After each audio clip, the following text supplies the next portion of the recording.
forward.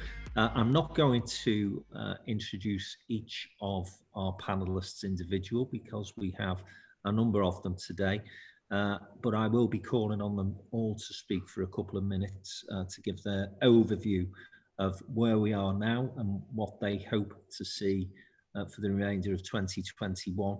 And obviously we'll then give an opportunity for people who are watching the chat this afternoon to comment, ask questions. If you do want to come in at any time, just pop your details into the chat room and we can come and bring you into the conversation at that stage. But I'm going to start with the owner of one of my very favourite restaurants, Fazenda, and I'm delighted that Thomas has been able to join us again today. And it's been a bumpy ride, hasn't it, Thomas? We've been having these conversations on a fairly regular basis, and I know how challenging it's been for you guys and how hard you've worked to make sure that the Fazenda brand stays alive. So good afternoon, thanks for joining us, and just tell us a little bit about that journey and how you see things panning out. Hi Frank, thank you for having me today. Yes, it has been a bumpy ride, I think, not only for our industry, for everybody, but I do believe that our industry has been paying with a little bit more interest than anybody else this massive debt that's, the COVID has, put all us under. As you know, and some people might know, we actually ended up having to go into administration as a business, and we came out of it. Today, I think, we wouldn't be the only ones, and a lot of CVAs and you name it, businesses, probably all of us here, I can see, I'm just trying to think quickly, and I'm thinking there's most of us probably either entered a CBILS or did a CVA or did a pre-pack or whatever you might think we had to do was not what we wanted to do. Obviously, COVID had an impact on all our businesses. But, and there's a but, you coming from Liverpool, Frank, you always have the Beatles in your heads all the time. And I think that's Here Comes the Sun. I think we can all feel it. Yesterday, we were just talking about it before we actually started the session. We were talking about it in the background, and we were saying yesterday was a lovely day, and we could see people everywhere, all these people that were just, the sun came out and everybody was like, boom, out in the streets, out in the parks and whatever it is. And I'm not saying that was the right thing to do, but what I could say is that clearly people are desperate to start interacting. People are desperate to go back to as normal as they could or can.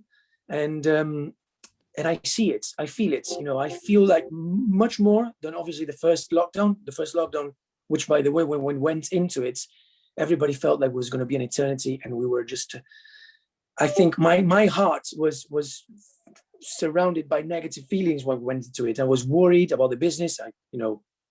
I obviously for a good reason, because we entered into administration now, but worried. And that was 3 months. And I remember it felt like forever.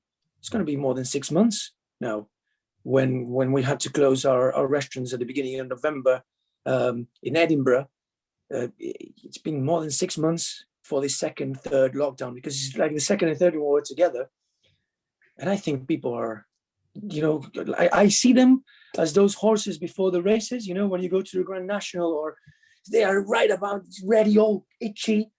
And I think that's what's going to happen. I think there is going to be, the sun is really on the other side. We will just have to climb this last mountain and then see what happens. Now, obviously, the question is when the sun is going to come out. We know it's coming. We can feel it. I can feel the warmth already, but I don't know when it's going to happen. The government is saying the 17th of May, indoors, outdoors before in April. Will it happen? I don't know, because it all depends on numbers and figures. But at least I feel the warmth of the sun coming, and I hope that everybody else is feeling it as well. Thanks, Thomas. And with reference to the Beatles, seeing as you've gone there, I can say it feels as though we've all been working 8 days a week, doesn't it, over the last 12 months? So there's another little reference from the Fab Four. Listen, one of the people that I've done a podcast with this year was an absolutely wonderfully uplifting discussion. I have to say, she inspired me at least, and that was with Karina. Karina is the owner, of course, of Menagerie over in Manchester. Fabulous, fabulous venue. I hope I've pronounced that right, Karina, because I think I got it wrong at least 2 or 3 times during the course of the recording of the podcast. But it's been, as Thomas says, a difficult period for all of us in the sector. But again, I know that you've been already for many weeks, if not months now, planning for what we hope will be a summer reopening. So first of all, reflect on the last year, but also tell us what your hopes and aspirations are moving forward. Thank you. By the way, you did pronounce that right, so thanks. I think, you know, I would really echo what Tomas has said. It was very, very stressful, like terrifying really, as a business owner going into that first lockdown and not knowing what was coming next, how long we would be closed for, and the barriers kept moving, and we just were really uncertain. And I think we in Manchester, we had to close on the 5th of November. And I never thought in a million years I would see the day where we were closed through our busiest trading period of the year, through Christmas. You know, that was the biggest shock to my system. But by that point, it was more about hibernating the business and just making sure that all of the team were looked after and that we could get through to reopening. And I do feel very, very confident that we will be able to reopen. I do believe they will reopen hospitality around May time fully, because I think from what we've seen with the trends from the government, they rely on figures when it suits them and they ignore certain statistics when it suits them as well. And I think economically, we're getting to a point where they really can't afford to keep these industries closed for as long as, you know, people are fearful that they will. But I feel really quite positive that that will change. And also the fact that we have seen, I know we had a quick chat at the beginning about Sacha Lord obviously taking the government to task over the reopening dates not being in line with non-essential retail, but we did see him call them out on the 10 p.m. curfew, which they've had to drop being able to use, and the substantial meal regulation, which has gone. And so, you know, the science supports that hospitality is safe as non-essential retail because of the way that we use ventilation in a different way to non-essential retail. So in terms of that, it sits quite in a quite positive light for us. And I think when I was speaking to Frank last month, I think it was, I was talking about when I first got into hospitality, the first restaurant we ever opened was at the end of the recession in 2010. And it was such an exciting time because there were so many deals to be done and it was like a real resurgence on the scene. I'm sure everyone can remember. And I feel like we're just on the verge of that. We're just on the verge of being in that moment again where people are back out again and there's opportunities to be had and it's a real time of creativity. So from my perspective, a lot of things that we're focusing on now are how we innovate and what we do to be new and fresh again when we come back, because there's a huge appetite for hospitality and to get back into the venues. And then what do we do that's different and that keeps people interested and entertained? Because we've had 12 months of being, a bit stop-starty and people are bored, they want something. We were saying, like you said jokingly, 2 cans of cider and a pie and it's a party, but it is, but people want more. So I'm really excited to just be able to get the doors open again and then see what comes next and start looking for those opportunities and ways to evolve what we do. Some really interesting comments there, Karina. I couldn't agree more in terms of the government's attitude. I concur with you. I think that they've had to try and find a balance between the economy and health. My personal view is they got that wrong. I think it's the last 12 months has been far too focused through the lens of COVID. I think there's many other issues beyond the economy actually, such as mental health, suicide, domestic violence, whole range of other things, not to mention unemployment, which I still fear is going to be higher than is anticipated once the furlough scheme comes to an end. But like you, I think they're at the end of the road now. And I sense from the narrative that you hear from an awful lot of Conservative MPs and even the Chancellor, that they don't think that we're able to support another lengthy period of lockdown. So I'm glass half full as far as the reopening timescale and the roadmap is concerned. So we've heard from Thomas, who's obviously got venues across the country, but I think is based in Leeds today, if I'm right. Is that right, Thomas? Yeah, Leeds. Yeah, correct. And by the way, not on my own here in keeping everything crossed again for hoping that Fecenda get back into Birmingham somehow, some way, and I know working hard to do that. And as I say, Karina's up in Manchester. So let's come to my hometown and let's talk about the events side of the industry, because of course big venues such as the ACC, which is where Kerry's representing, again, very challenging time, and you know, lots and lots of business lost, but literally hundreds of millions of pounds out the door as well. Kerry, good afternoon, and tell us how you're feeling about things at the moment. I'm on the optimistic side of optimism for a number of reasons. Liverpool as a city has been phenomenal in literally leading the charge on smart testing. And you'll all have heard in the news at the weekend that we're going to be piloting events. So that's a really good indication that the government are putting the money where their mouth is. So I'm heavily involved in that, and we're talking to DCMS on an hour-by-hour basis to try and get that off the ground. So pilot events are not to prove that we can open, it's to actually understand the data, so we can get the data ready, so we can understand what opening looks like. So it is very positive. We closed on the 20th of March, like everybody else, but we had a window of opportunity in December. So we've been closed and we've lost millions of pounds. Let me just say that. We're a city-owned venue, run by Liverpool City Council, and we operate it. We've had phenomenal support from Liverpool City Council, but really importantly, and I need to stress this, we've had amazing support in the month of December from Frank and the downtown business. We were absolutely desperate for an event, and our first event was a downtown event with 250 people coming to celebrate the best and the great of business in the city region. Really proud to host that. We also held 40 pantomime events. Who'd have thought that pantomime would be the highlight of my world, but it was. And we also held Hot Water Comedy Club, and we held 3 rock concerts, and they were all socially distanced and they worked. We had no complaints from any members of the public. We had no indication that we had anyone catch or fall foul of COVID from those events. They were safe, they were secure, they were successful. And conversely, we had hundreds of emails thanking us and celebrating the fact that we were open. We were showcasing not just about Liverpool and the events industry can open, but we were showcasing that people were actually prepared to put an event on. And it's no coincidence, but it was Frank McKenna's energy in his team. It was James Sean, who's a Liverpudlian. It was Chaz Cole, who's in Liverpool. And it's Hot Water Comedy that's in Liverpool. And it's about people having the optimism and the confidence to go forward. So we had that window and it was superb. Our business is more or less decimated by the COVID business. We've got an arena, which is the 10,000-seater arena, convention centre, exhibition centre, and a hotel. So we've got all our eggs in all of the baskets that can't open. So from a hospitality and events business, we are in the worst possible position. But we are sitting here now planning pilots.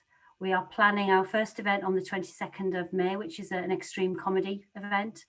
We've got yet another pantomime. Yes, can you believe it? We've got a pantomime coming in May. And we've got clients who we're saying to them, try not to go virtual, because our events business is about meeting together. It's about people. So try not to go virtual. If you want to test virtual, that's fine, but please try and make the event a live event. And there's some quarters of our industry are happy to do virtual because you can make money from it, but we cannot ignore the fact that we are a people business, and people together in a room make business happen. They don't do it over a screen. And this is fantastic because we're sharing and communicating, but in reality, the world churns around with people getting together, meeting in bars, meeting in restaurants, meeting in hotels, and meeting in a venue. And what we deliver contributes to economic regeneration in the city. We've contributed over £2 billion since we opened in 2008. For us to get back into the city means that if we are open, bars, restaurants, taxis, buses, trains, hotels are open as well. So we believe that we've got to be optimistic, Frank. We have to be. Thanks, Kerry, and thanks for your kind words about downtown. We were delighted to be able to work with you and the team at the ACC. And again, just goes back to Thomas's point earlier, actually, in terms of people's appetite to get out and about again. We were nervous, I think we were all nervous, in terms of saying to 250 people, you've got to be tested. You know, you've got to have a mandatory test before you're allowed into the event. And I anticipated some pushback. In fact, quite the opposite. We ended up getting additional bookings because those bigger corporate companies then felt able to take tickets for the event. And as you say, you know, it was a fabulous occasion. And like you, we received many, many emails afterwards from people saying how appreciative they were that we've been able to put the event on and just get people meeting face to face, albeit for one afternoon only. But it was a fabulous thing for us to be able to do, and thanks to you and your team. It was certainly a worthwhile thing to do for the city, but I think also for the wider events industry. Let me just go to Anita now, because slightly different tack on this. And again, I think one of the things that we've been trying to point out to government when we've been having conversations with them is that, you know, you can try and put the hospitality sector in a box if you like, and pretend it doesn't have an impact on the wider ecosystem of the business community. But forget what Kerry's just been talking about then, in terms of us having to come together and network face to face to do deals, to do business, to forge relationships. There's also that area of business called a supply chain. And again, there's literally, you know, billions of pounds that have not been getting spent because you guys haven't needed to market your wares. You haven't needed to buy food, to buy alcohol, and so on and so forth. And so that impact on the supply chain. And Anita's somebody who works in that marketing and communication space, but works with some really, really top brands as far as the hospitality sector is concerned. So Anita, welcome to the Downtown Den. But tell me about your personal experience, because it's clearly impacted on your business directly, but also then about, you know, those people that you work alongside and support, usually through getting them some great marketing, promotion and exposure. Yes, because you know, we've been working in hospitality PR for almost 14 years. If you're not open, we're not there to support you. And you know, a lot of people who are not in the industry saying, well, actually, you can support those brands with if they're doing takeaway offerings. But obviously, there's very little revenue in that, and any little revenue that you are generating, you're not going to be spending it on, you know, PR companies and marketing. Even though you need to keep your social media going. In terms of, you know, our role is to drive customers into the business, and you know that doesn't happen at all. So yeah, it has been really, really hard for us. And also now that we're seeing, you know, we had projects lined up. There was still a lot of new venues opening last year that we were lined up to deliver, and now the time is coming that they're going to open this time. But I think because of budgets, they're still really tight. There's scarcity of spending. You know, we don't want to do the big events to launch products, and you know, we might not be able to do it. So one of my other businesses is the Birmingham Rum Festival, but we do it in a very small pub, and the atmosphere is created by, you know, 300 people packed in tight, creating that party carnival atmosphere. And venues saying, well, you know, we can't make all that effort to sell all those tickets because if another wave comes across, that will scupper us. And you know, social distancing in pubs and bars, you know, it's not great. I'm in a restaurant in the mailbox at the moment that's due to open in April, so that's quite exciting that there are still plans. People are still investing in the sector, but it's, you know, there is a lot more optimism I see. But even with this venue, you know, we'll be able to open Jan, it'll be fair, then in March, and now, you know, we're looking at May, and not any real revenue generated, I think, until June, July. But we're just hoping it will sustain, and that it won't be like last year, that you'll get a really nice hot summer and lots of revenue coming in, and then it kind of eases off in autumn because of scaremongering that another wave might happen. But hopefully, fingers crossed, with vaccine, we won't get that again. But it's just very, very disheartening for a lot of the supply chain, whether that be events and compares, marketing and comms, drink suppliers, etc. it's just been very, very hard because, you know, we're waiting on you guys to open really. And even though we have, you know, 20% of our customers are, I mean, our clients are non-hospitality, you know, we're excited about the hospitality. That's what we want to be doing. We're very people orientated as a company, and the clients we work with are all, you know, become family and friends in the long term. And it's just a real shame that we're not be able to do anything for a whole year. Thanks, Anita. And we'll stay down in Birmingham and go to Alex, who of course is the master chef of the Wilderness. It's a fabulous brand. If you've not been there yet, do try and get along when we open up again. I'm looking forward to coming and paying a visit, Alex. Just a couple of points I wanted to pick up on from Anita's comments, actually. So, you know, again, Alex, I know that you are well engaged with the wider business community in Birmingham. So, although you are inevitably going to be interested and focused on hospitality, you also have seen what damage the crisis has done to the industry sector, much wider than hospitality and the visitor economy. But this point about potentially going into another lockdown come autumn, winter, seems bizarre to me when we've had such a successful rollout of the vaccination.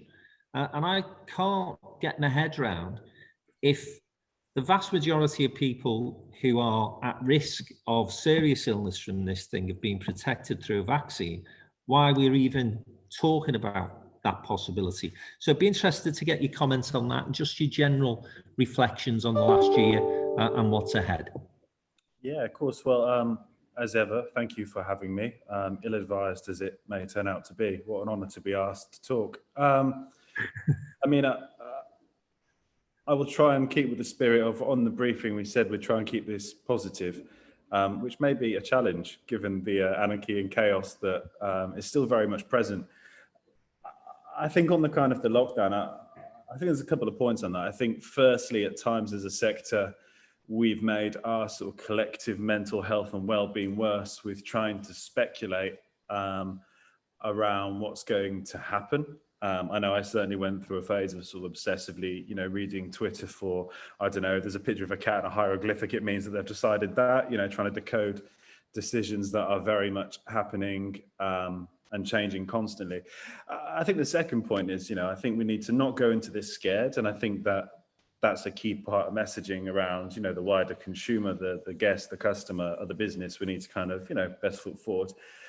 But I also think we need to retain a level of caution. I think I look back at, we opened a little bit later. We reopened in September because ironically, we weren't convinced that we were going to go back into another lockdown. So that went quite well. But, you know, I remember there, we kind of had this naive jubilation of going, oh, we're out of the woods. But I think what we've seen really is that this government can't organise a piss in a brewery. At this point, we might all be living underground as moles, and it could feasibly be policy of central government. And I think, you know, hospitality should not forget that the reason our sector has been crippled is not COVID. It never had to be this way. It is incredibly poor leadership, very poor communication, and a general lack of vision. Other countries have handled their hospitality sector with much more respect. We've been shown nothing but contempt for the most part. And I think we need to balance an enthusiasm to get back to what we do with a cynicism and an acceptance that at this stage, really, anything could happen. I think the most valuable point for me is this idea of ecosystem. It's very much a case of we need to celebrate each other, I think. I think we need to see collaboration as an incredibly powerful tool to rebuild, you know, whether it's through amazing initiatives towards the event sector reopening and how hospitality can kind of support, whether it's, you know, rethinking what you do and sharing experience, just as we're doing here today. And I think, yeah, there's a lot of hidden victims of COVID within business. You know, as you know, hospitality is not just a venue or an events company. You know, we've seen several of our suppliers have already gone, they've gone under. And what's quite interesting to me, which I don't think we're talking about enough and certainly sits on our kind of risk management is, you know, two of those suppliers, Brexit did them, you know. We sort of have, we have the jubilation of, oh God, finally no lockdown.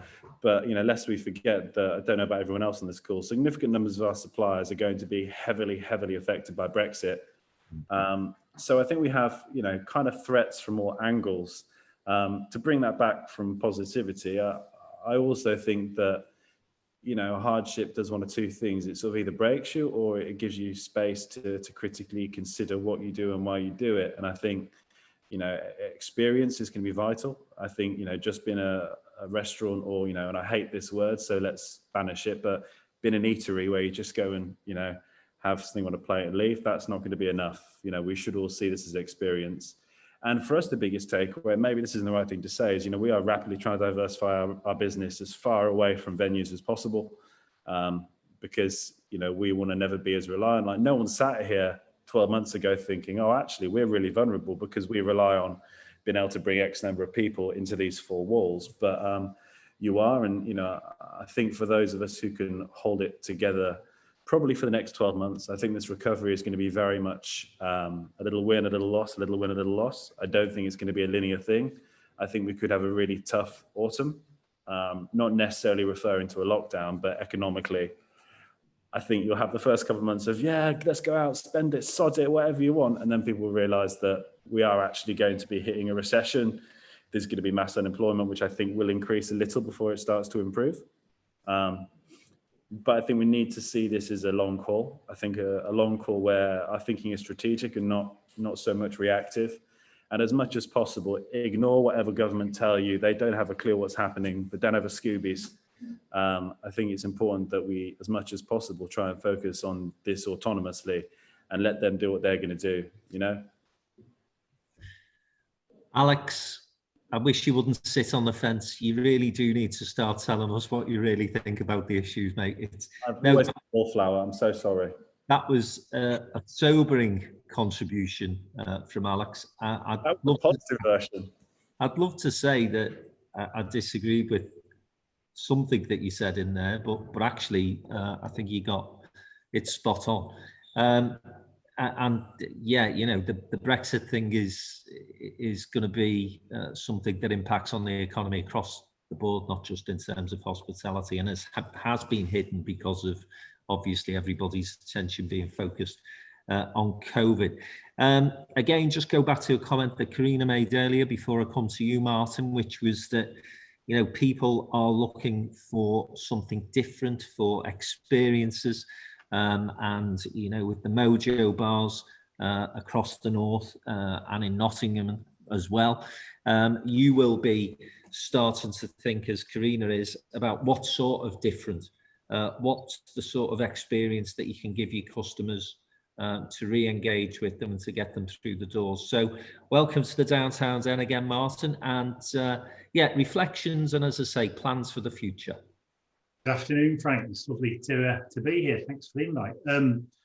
Reflections. I mean, we've heard a phrase a while ago that said, we may not all be in the same boat, but we're in the same storm, and I think that's fairly accurate. So, I aren't going to bring anything particularly new or revolutionary to the comments that have already been made. I mean, I think the last 12 months for me, for a lot of people in our sector, have been quite a roller coaster of, inert boredom, interspersed with periods of abject terror, as we didn't know where the ground was going to be removed from beneath our feet next.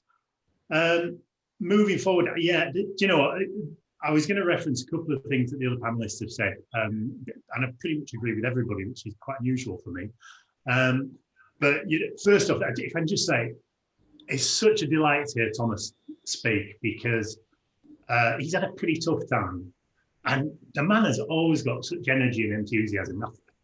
Tip my hat to him. I find it really uplifting. But I think what he actually does is exemplify the resilience that we've seen in our sector. We've been absolutely battered. And you've got people like that come out swinging. I think it's fantastic. And then, as you say, excuse me, Karina and Alex just now, both talking about everything's going to have to be driven by experience. I think our lives have almost been commoditized. It's, you see it from everything. Retail's gone in many places because, the commodities, we now make a machine do the work for us. It's go bring the shopping to the door. It's not required. So it's going to be the prime focus. I think it needs to be the prime focus for a lot of us. Certainly at Mojo, it's what we've been doing. We've been trying to take advantage of the time that this situation has provided to re-examine product offerings, service offerings, double down on training, double down on staff selection, and we feel that's got to be the way forward through it. I mean, we didn't attempt to diversify and go into home delivery or anything like that. Frankly, I didn't think the effort was worth the return. And we've always prided ourselves on being an experiential brand, if you'll forgive the phrase. You can buy your vodka, you can buy your Jack Daniels or whatever at the supermarket and sit and put your headphones on. There's something about, and I think Kerry touched on this, there's something about interaction with other human beings that I think is fundamental to our existence. We're not just here to inhale and exhale. We're here to interact with others. That there's millions of years worth of evolution gone into creating the people and the individuals we are. And I said to somebody the other day, when you've got your darkest moment, just remember there's a reason that we're the top of the food chain. Millions of years worth of less able entities have existed. We are the best of what's come yet. So we should take some pride in that. But I think we have to get back to interacting with others. We have to do it in the real world, not online, because it's just too damaging to us, and the species just requires it. And put all that together, and for me, that it's been hard to stay optimistic, but that's what drives it within me. I feel we are going to see different parts of society will come back at different speeds, but I feel it will come back. I sat on a webinar with HSBC a couple of weeks ago where they had a very talented economist, a chap called Mark Beresford-Smith, speaking about the pent-up demand and the amount of money that is sat in bank accounts across the country. Certainly, every tradesperson I've spoken to, we've had some work done at home that I could have done without paying for, but there you have it. Every one of them that comes through the door is busily telling me that they've got 9 months of work scheduled in, they've never been busier. And, if we can take any small solace from that, it's the construction industry likes a drink, it likes to go out. So hopefully they're going to come back and spend. So, I'm looking towards the future with cautious optimism. I have, like Alex, little faith in the government to stick to their word, to deliver on promises. I do fear that a precedent has been set to allow them to close hospitality and retail down at a whim. I think I put some of the blame for the situation we find ourselves in, and I think it's worth noting that the majority of the world has found itself in similar predicament, but I think it's weak leadership. I think it's been a global panic as much as it's been a pandemic. And I think the problem comes from having, I don't think it helps when the leader of the country was struck down and seriously ill at the beginning with it. And obviously his entire view of the situation was then tarnished with his own experience. But as you said earlier, I don't think we can continue simply prioritizing dealing with COVID over dealing with the nation's broader health. And I mean mental health, social health, fiscal health, because otherwise there'll be nothing left. But I think we should all be, as I said, cautiously optimistic and look to a solid return, God willing anyway, and fingers crossed.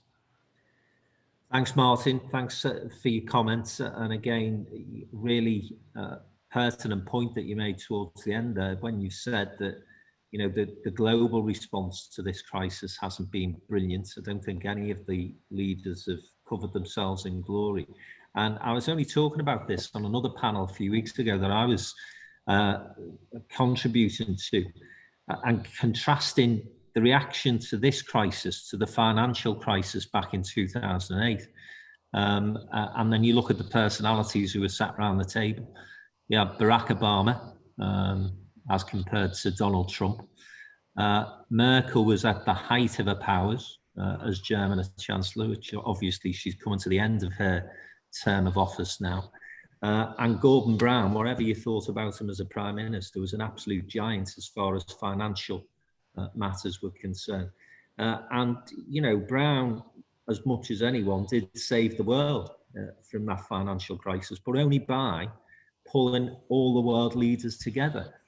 And the fact that we've not seen that sort of collaboration or cohesion for what is a global pandemic is absolutely astounding. And I think, Martin, you've hit the nail on the head. You know, we've turned a crisis into a catastrophe because of that lack of world leadership, never mind leadership in this country. The one sector that we've not talked about up to this point, but we're going to rectify that now, is hotels. I know that the ACC have partnership with the Pullman down at the Albert Dock in Liverpool, but John Angus is with us, and John, you've been manfully trying to get through the last 12 months with this switch on and off, on and off. Again, we were able to host some events at your fabulous venue, the Park Regis in Birmingham. So tell us where you're up to, mate. Thanks, Frank. Yeah, we've got 2 properties in Birmingham that are currently open. We've actually stayed open, so we actually had a conversation probably yesterday actually around, did we make the right decision or did we not? And I think now we believe we firmly did. That this time last year, the call was, okay, we've got to shut the hotel.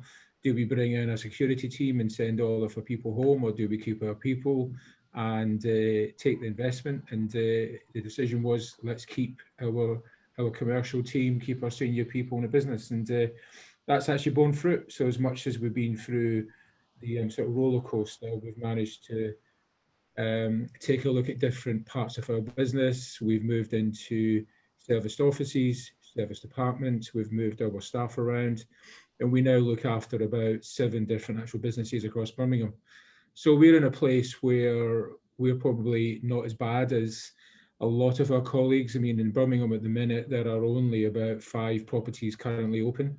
And we are fully open. We have all of our people employed. We've got a commercial team. I mean, right now our guys are doing you know, it's amazing. Our sales team are doing a Christmas Blitz Day. So they're actually calling customers actually with their Christmas hats on, talking about our new Christmas brochure. So from our perspective, there's a lot actually of positivity in our business because we've been at the coalface. We've really looked at every part, and I completely agree with what actually most of the people have said around, you've had to take a look at your business. And I think we're probably 20% now actually leaner than we were this time last year. We've actually amalgamated a lot of positions. And I think we're in a place where we are trying to do everything as normal as we can. We had an HOD meeting yesterday. We've got a full training plan in place. All of our salespeople are banging on the door. We're bringing in business. We've got business coming into the property from May, from June. We're very fortunate. Park Regis has an outside terrace. So on the 12th, we already have best part of 300 bookings on that terrace already. So from that perspective, that is really exciting. I think part of what you mentioned was, how do we feel about the future? And I think that the advice I've been trying to give to my colleagues is that from going through temporary opening, full opening, obviously in the summer when we reopened our doors fully and we started bringing in what actually we call transients, so transient being the sort of leisure guests, the expectations were really different. And it was all about safety and how are you going to take care of me? What are your actual precautions? And I think what my sort of view to the colleagues about it is that, and I think Alex is completely right, it is going to be a very bouncy actual 6 months. But I think, you know, we've been through this and we almost have to invest in the next 6 months. And if we don't actually invest in making sure that we keep the right actual number of people in our business, if we don't keep our integrity, if we put profit first, I think those businesses actually will suffer. And I think you've got to take the view that says there's a bit of a pre-opening sales plan here. You have to keep your core staff. You have to do your guest relations. You have to do your calls. You have to stay with it. You've got to train your staff. You know, I interviewed someone actually for a housekeeping role in our properties, and they were telling me about a big hotel they were in the summer last year, and they were given 2 days to open from being closed from 5 months. And you think to yourself, well, to be given 2 days to open a property and welcome customers, all that's going to happen is your sort of reputation is going to do that. So I believe that we've got to stay with our integrity, keep on focusing on great quality and great service, and take care of our people, take care of your people. And I think it's a good thing that actually last month we took a look at all of our COVID strategies, because obviously they are almost 12 months old. And there's a number of them that actually have to be adopted, and there's a number that you've not done anymore, and there's a number of new ones. And I think as you're reopening, just if you can, try to just think to yourself, right, exactly as we said before, you're going to have a couple of months of boom, and then you probably come to the autumn and it might not be as much, but you've got to, actually when we opened last summer, we put our guest services team back in. Now that was a cost. We didn't have the volume of business, but by putting our guest services team in, they called every guest actually pre-arrival. And then over the summer, we had 27 actually consecutive 5 out of 5s on TripAdvisor. And all of our rankings, all of our integrity completely increased. And that was an investment. And I think that's an example to anybody now, actually, when you reopen, whether it's in May, actually, whether it's in June, try if you can to get your people back to the level.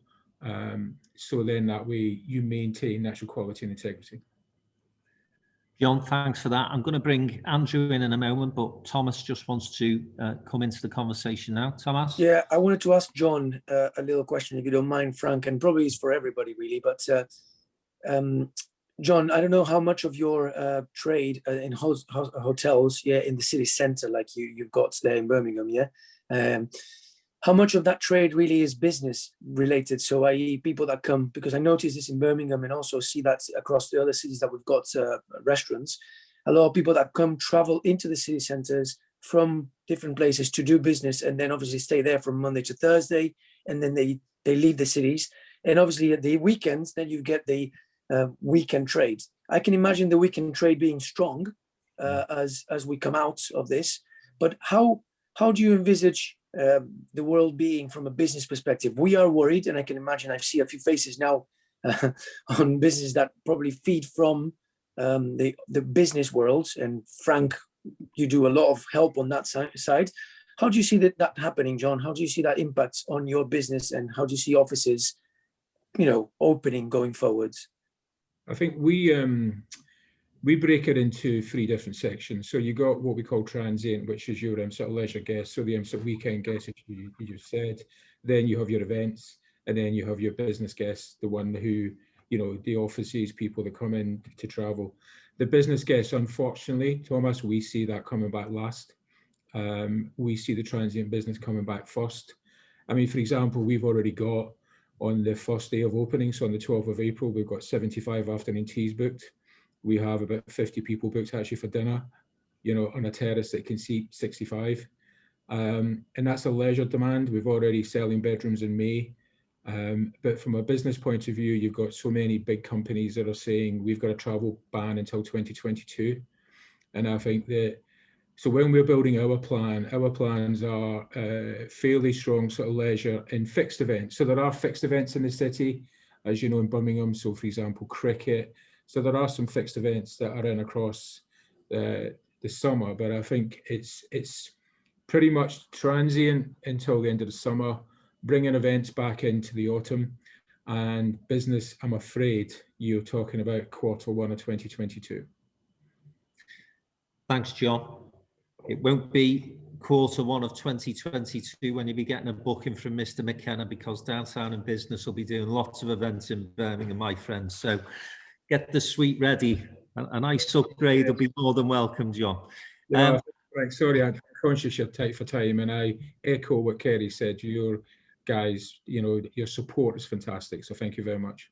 Thanks, John. Thank you. Appreciate that. Andrew, you sat very patiently waiting to contribute. So we're going to go back up north for Andrew's contribution. Andrew's got 17 venues right across the north of England. So obviously 3 different brands, different experiences within those brands, Andrew, or has it been much of a muchness? Different experiences.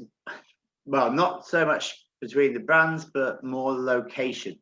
So we've got, a sports brand, we've got a party brand, we've got, lovely casual dining, cocktail brands. But the difference is the city centres and the community, the local, the suburb sites.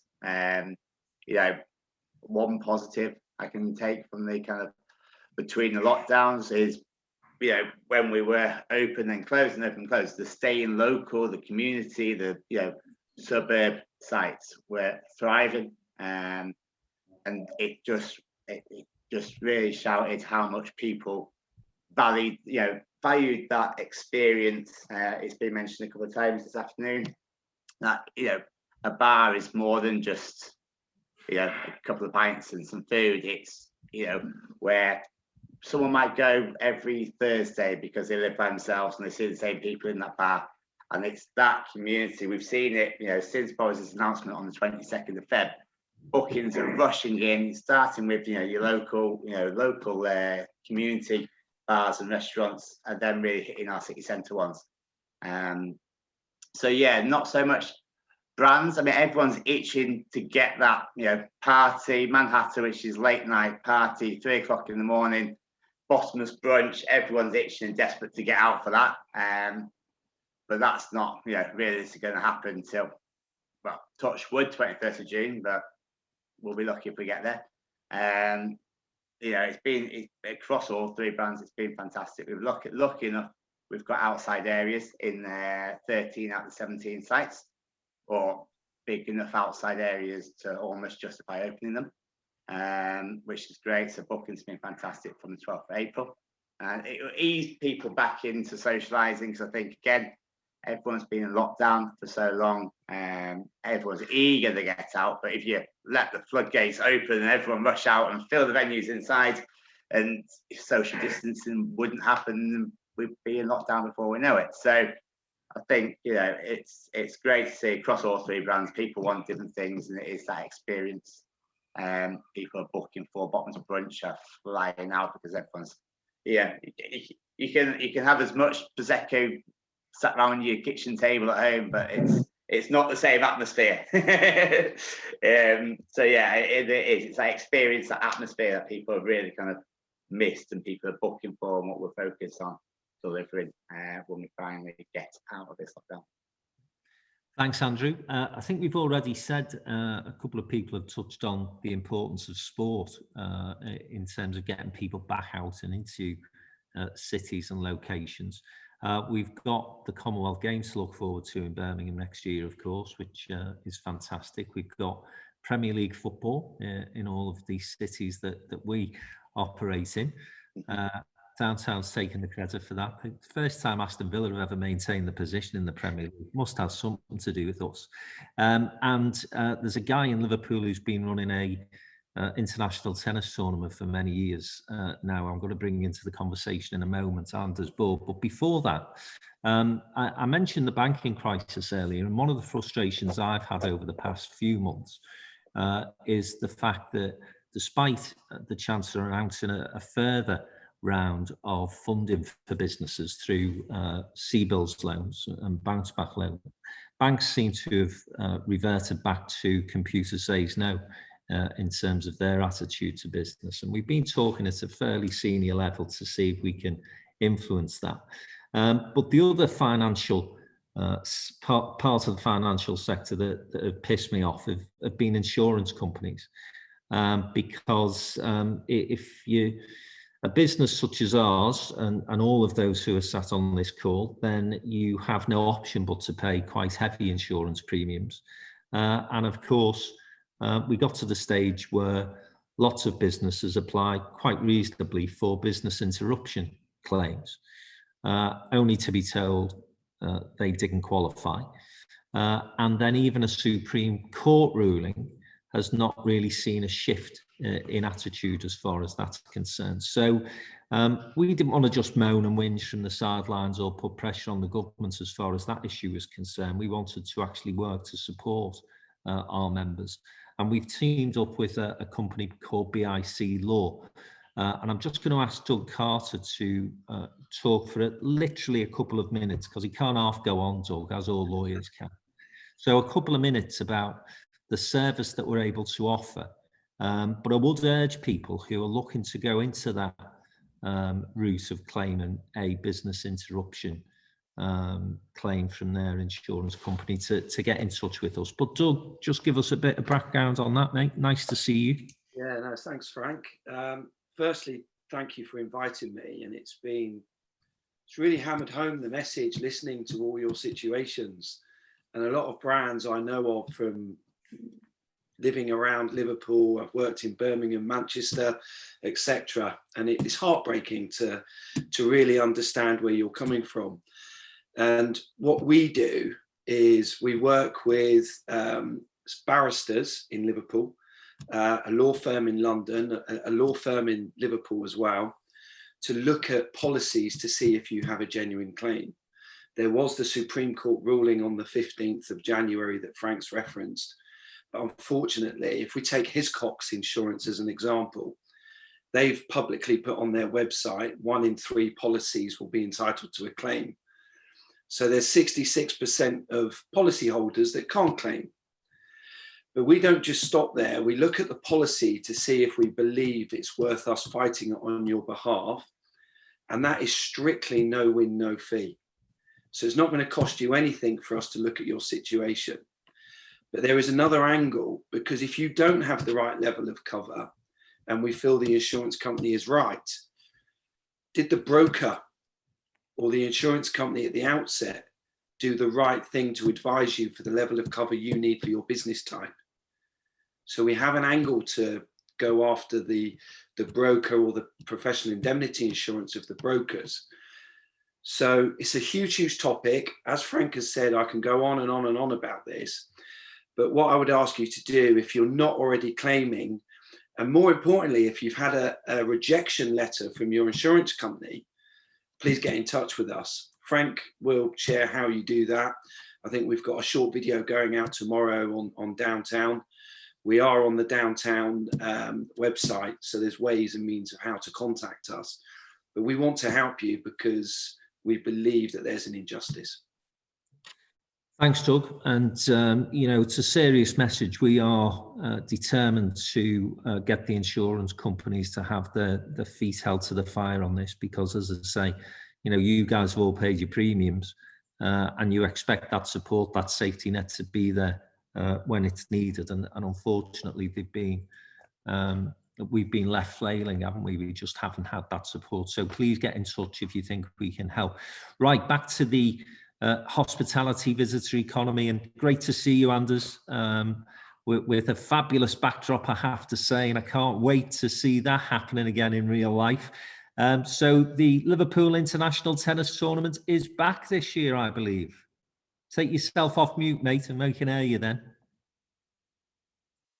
No, take yourself off mute.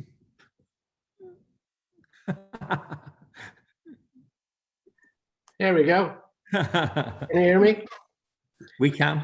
Yeah, excellent. So I'm here already at the Liverpool Cricket Club, Eggbeth Road, one of the oldest sporting grounds in England. The sun is shining and we are ready to go. No, so obviously last year we had to cancel, like most of the tennis events between April and September last year were canceled. This year, Boris has promised that everything will be opened on the 21st of June. So our dates are the 23rd to the 25th, with a week before Wimbledon. So we're obviously very excited about that. We are preparing for all the scenarios, obviously, and some companies are welcoming it, saying it's great. Others are saying it's too early. But I think what it looks like, the vaccination program in the UK will be more or less completed by the middle of June. So it should be okay for everyone. We're looking forward to it. We're not going to allow any of these big corporates to get the health and safety people involved. We'll go around and have a word, Anders. Don't you worry about it. And just in terms of that date that you've mentioned there, so between the 23rd and 25th of June, we think that we hosted the last awards dinner, or the only awards dinner actually, towards between March and December 2020 at the arena, as Kerry was referencing earlier. So We had our Liverpool Awards then, and we think we're going to have the first live awards event when we come back out of lockdown on the 24th of June. It's the City of Manchester Business Awards, which will be hosted at the Lowry. And then we're going to go over to Karina's gaff, and we're going to have a massive party. And we're really looking forward to that, Karina. And listen, before we leave people this afternoon with what I hope has been a mostly positive glass half full discussion, just tell us what are the sort of things that you guys are going to put on in terms of the experience at your place, because it is just such a wonderful space, and we can't wait to do the after show party with you in June. Thank you. Well, it was interesting actually listening to some of that conversation, because I think I just literally had a meeting with our head of communications about what happens when we come back, because some reservations are working at the moment, and we've got lots of events coming through. So we are looking at how we do, obviously we've got lots of revenue streams, but how those different events works. We do lots of bloggers events, for example, we do photo shoots, filming, but we also do networking events and brand launches and all those sides of things as well. And it's just seeing like where the restrictions are at that time, and how we just continue to evolve the way that we work so that we can still cater to those events based on what's going on. Obviously we can't do in May, but from June onwards hopefully we will be able to. And for me in particular, the bit that I really enjoy is the creative, so I'm looking at those. I mean, I'm not going to give too many secrets away because they'll be gone quickly, but you know, I'm looking at the big parties and how we can make it extra wild. And I don't mean like in terms of how much alcohol is consumed, I mean in terms of just the shock value and like things that people won't expect. So it might not look like menagerie every day, and what we can do just to like shout out about being reopened and just bringing people back in. So, and that involves, you know, online as well to get people back into the venue. But I think once we get people back in and we feel that energy between other human beings, you just don't get it online, do you? That's addictive. So I'm I'm excited about that. And I know it's been hard. I know it still is hard, but I'm just trying to be positive. That's all we can be. Absolutely. And we've got to be, haven't we? There is no alternative other than total depression, which, you know, I've had enough of that as an Evertonian over the years. I don't need any more of it. Listen, guys, it's been really great to listen to, you know, your reflections, and more importantly, your vision for moving forward. And as I say, mostly the optimism that's come out of today's event. Let me remind you just once again about the partnership we've done with BIC Law. So if you do have an insurance claim or you think you may have a claim, contact us at Downtown in Business and we'll guide you in the right way. It's no win, no fee. So you've got nothing to lose as far as that's concerned.